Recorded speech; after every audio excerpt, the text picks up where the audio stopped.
হচ্ছে যে সাগর দত্তকে নিয়ে একটা কারেক্ট কথা বলেছে। আমি মানে এত ভালো মানে এত সব তৃণমূল নেতা সত্যি পাওয়া যায় না। বললো কি, আর আপনারা কি মানে বুঝলেন জানি না, আমি তোর কথা শুনে যা বুঝলাম যে সাগর দত্তর সামনে দিয়ে যখন যাবেন আপনার বাইরে থেকে দেখতে খুব ভালো লাগবে, ভেতরে কি চিকিৎসা হচ্ছে আমি বলতে পারবো না। সত্যি কি সরল না, মানে এর থেকে সত্যি কথা আর কিছু হতে পারে? সরকারি হাসপাতালগুলোকে বাইরে থেকে দেখতে ফ্যান্টাস্টিক হয়েছে, ভেতরে গেলে লোক মরে যাচ্ছে। কি মিষ্টি সেটা আবার দাঁড়িয়ে মাইকে বলছে। কিন্তু আমি বলছি আপনাদেরকে, এইটার পেছনেও না, মানে আমরা এটাকে নিয়ে ঠাট্টা তামাশা ব্যঙ্গ বিদ্রুপ করতে পারি, কিন্তু এইটার পেছনে ঠান্ডা মাথার রাজনীতি রয়েছে।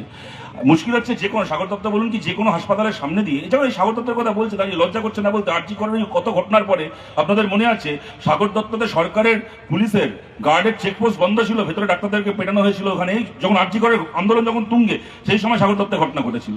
সেই সাগর দত্ত নিয়ে বড়াই করছে যে সামনে দিয়ে যখন যাবেন দেখবেন বাইরেটা দেখতে খুব সুন্দর হয়েছে। আসলে এই রাজনীতিটা হচ্ছে একটা সাগর দত্তের মধ্যে হাসপাতালের ভেতর যদি চিকিৎসা করায় 10 জন, তো সামনে রাস্তা দিয়ে হেঁটে যায় 100 জন। যদি ভেতরে এখন আমাকে ইসিজি মেশিন, ইউএসজি মেশিন, তার আর 5টা তার এক্সরে মেশিন, এমআরআই মেশিন বসাতে হয়, ডাক্তার দিতে হয়, নার্স দিতে হয়, ওষুধ রাখতে হয়, তার বেনিফিট পাবে ভেতরে 10টা লোক। 10টা লোকের ভোট পাবো আমি বড় জোর। আর তার বদলে ওই টাকা দিয়ে যদি বাইরে আমি নীল সাদা রং করি আর মমতা ব্যানার্জির বড় বড় ছবি টাঙিয়ে দিই, তাহলে সামনে দিয়ে হেঁটে যাবে 100টা লোক, যাওয়ার সময় দেখে বলবে বাহ দেখেছো বামফ্রন্টের আমলে ভাঙাচোরা বাড়ি ছিল, এদের আমলে কি সুন্দর ঝাঁচকচকে হাসপাতাল হয়েছে, 100টা লোকের সামনে আমার বিজ্ঞাপন হবে। এইটা হচ্ছে মমতা ব্যানার্জির সরকার চালানোর পলিসি।